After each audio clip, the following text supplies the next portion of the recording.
Le RG Podcast Minimalisme, c'est un petit rendez-vous quotidien. Autour de cette philosophie de vie, je te donne une idée que tu peux éventuellement mettre en place ensuite. Alors n'hésite surtout pas à t'abonner, ça m'aide énormément. On y va.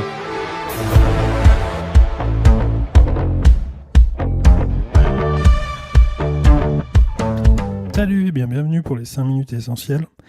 Je vais réussir à faire cet épisode aujourd'hui. J'ai eu un petit souci de... pas de réveil mais de batterie. Du coup j'ai pas pu l'enregistrer ce matin parce que j'ai un petit rituel qui fait que le matin je peux m'enregistrer. Je commence par ça. Et puis après, comme ça permet le temps de préparer et d'envoyer tout. Voilà, c'est un petit peu l'organisation. Donc ça risque de changer, surtout pour aujourd'hui. Et puis peut-être aussi pour les jours à venir. Mais bon, on verra comment on s'adapte. Ouais, j'ai eu un petit souci de charge. Et du coup j'avais plus le temps pour faire ce que je devais faire habituellement. Et ça me fait penser à ça d'ailleurs, concernant les batteries. On va faire un petit épisode sur comment bien utiliser ces batteries, surtout dans la longévité. De plus en plus, on a des matériels qui est indépendant. De plus en plus, on n'est plus obligé d'être branché systématiquement à une prise.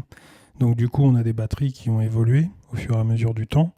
Et on se retrouve avec des cycles qui sont à prendre vraiment en considération. Ça date d'il y a bien longtemps, les batteries, mais de mieux en mieux, elles sont pré-rodées, on va parler comme ça, et elles ont un nombre de cycles.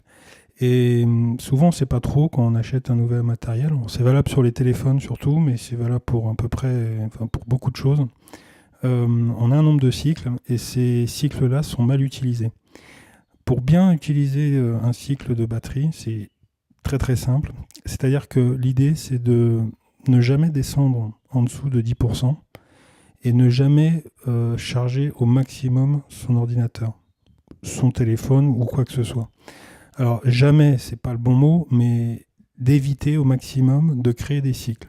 Parce que si tu charges au maximum ton téléphone, il sera donc à 100%, tu vas créer un cycle. Et si tu le décharges complètement jusqu'à ne plus avoir de batterie et à la coupure nette, tu vas recréer un cycle. Et de temps en temps, on se retrouve avec peut-être une baisse. Donc de 100, on va descendre à 70 et on va dire tiens, je vais le recharger de mes 30% qui me manquent de façon à obtenir mes 100%. Et ces 100% se font systématiquement en cycle. Donc on se retrouve forcément avec une longévité qui se perd, puisque au lieu de vraiment d'utiliser, on va dire 90%, on n'en utilise que 10 ou 20. Donc l'idée dans l'exercice, comme ça, c'est parce que c'est bien tombé, donc j'en parle aujourd'hui, c'est de jamais descendre en dessus de 10 et essayer au mieux que tu peux de pouvoir charger ton téléphone ou autre chose jusqu'à 90, 95 et après d'utiliser la batterie initiale si vraiment l'outil que tu as est vraiment portatif. Si tu as un téléphone ou on va parler plutôt d'un ordinateur à la maison mais c'est un portable, bon à la rigueur c'est pas trop grave de le laisser constamment branché, c'est pas sa fonction première, même si à la base il était destiné quand même à pouvoir que tu puisses bouger avec. Voilà, écoute, c'est tout pour aujourd'hui, pour ce vendredi. Alors demain, l'épisode, je ne ferai pas d'épisode, parce que je suis en plein déménagement. Donc on se retrouve lundi, et puis je te dirai un petit peu plus concernant les nouveautés. On se retrouve comme d'habitude sur ma page www.rgminimalism.cloud, sur le compte Instagram comme d'habitude, des petites vignettes.